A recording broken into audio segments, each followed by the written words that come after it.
क्रांतिदर्शी युग ऋषि वेद मूर्ति तपोनिष्ठ पंडित श्री राम शर्माचार्य एवं परम वंदनीय माता भगवती देवी शर्मा द्वारा भाष्यकृत 108 प्रमुख उपनिषदों के अंतर्गत छांदोग्योपनिषद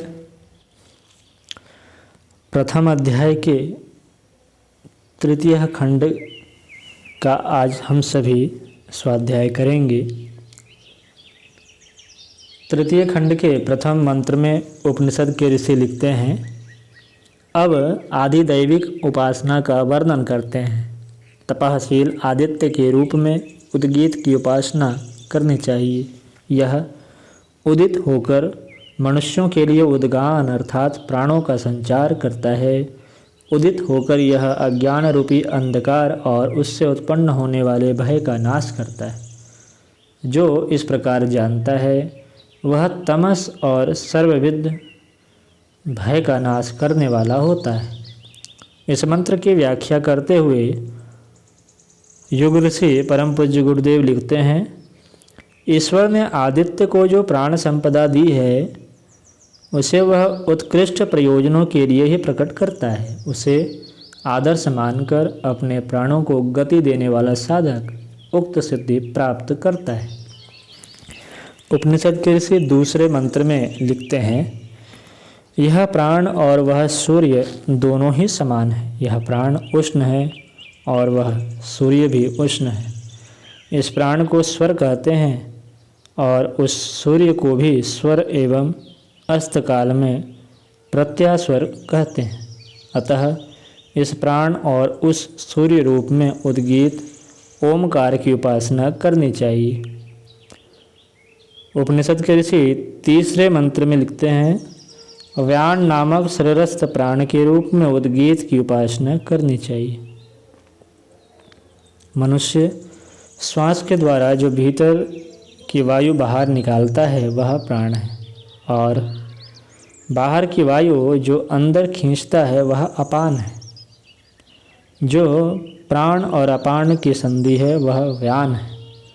व्यान ही वाणी है।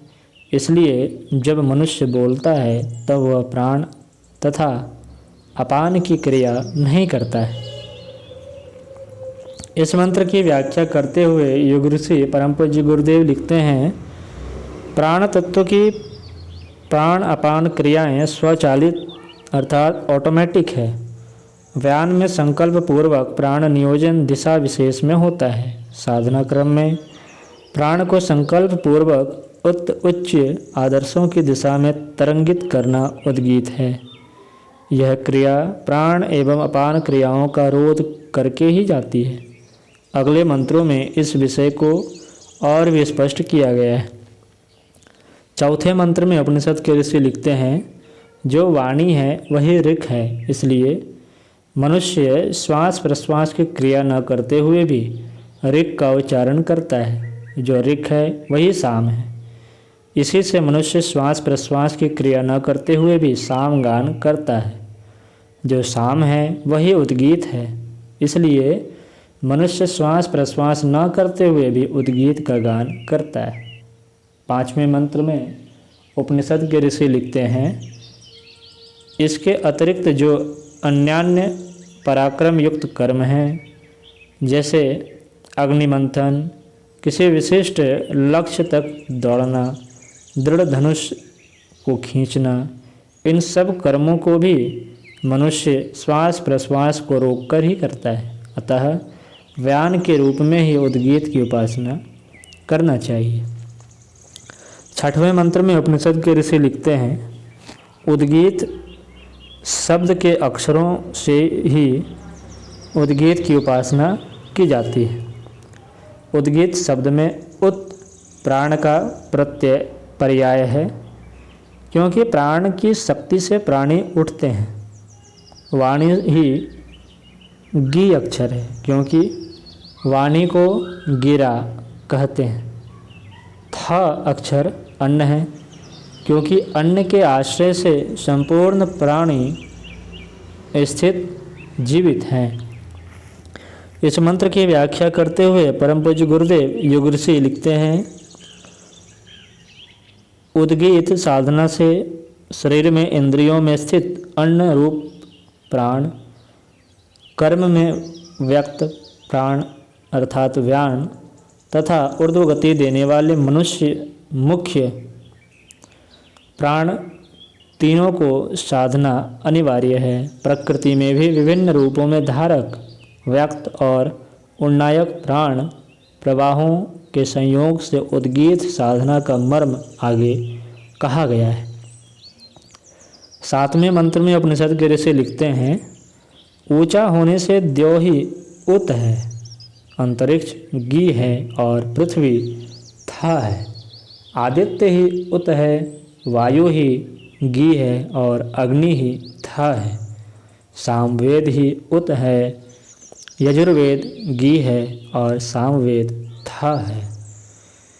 जो विद्वान उद्गीत के इन अक्षरों के तत्व को इस प्रकार जानता है, उसके लिए वाणी वेदों आदि का रहस्य प्रकट कर देती है और वह भोगों को प्राप्त करने वाला तथा भोगने की शक्ति वाला होता है।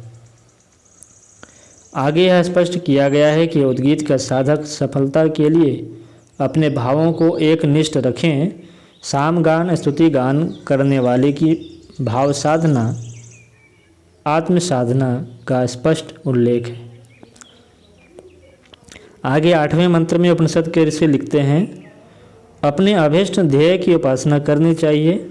इससे निश्चय पूर्वक अभीष्ट कामनाओं की समृद्धि प्राप्त होती है। उद्गाता जिस साम के द्वारा उपासना करना चाहता है वह उसी साम का चिंतन सर्वदा करे।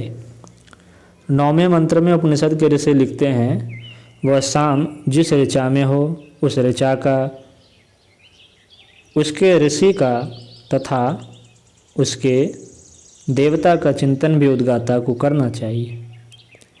10वें मंत्र में उपनिषद के ऋषि लिखते हैं, वह उद्गाता जिस छंद के द्वारा स्तुति करता हो उस छंद का चिंतन करे। जिन स्तोत्रों से स्तुति करता हो उन स्तोत्रों का चिंतन करे।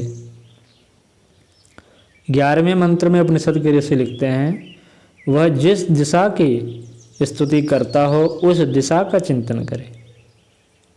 12वें और तृतीय खंड के अंतिम मंत्र में उपनिषद के ऋषि लिखते हैं, अंत में अपने आत्म स्वरूप का और अपनी कामना का चिंतन करके वह प्रमाद रहित स्तुति करे। जिस कामना की पूर्ति के लिए वह परमात्मा की स्तुति करता है वह शीघ्र ही अभीष्ट फल प्राप्त करता है। इस वीडियो में इतना ही।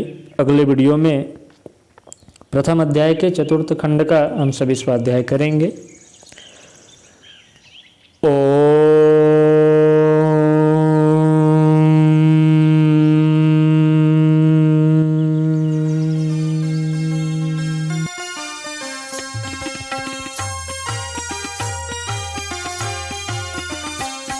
चलो गुरुदेव के सपने सजाने की शपथ ले लें।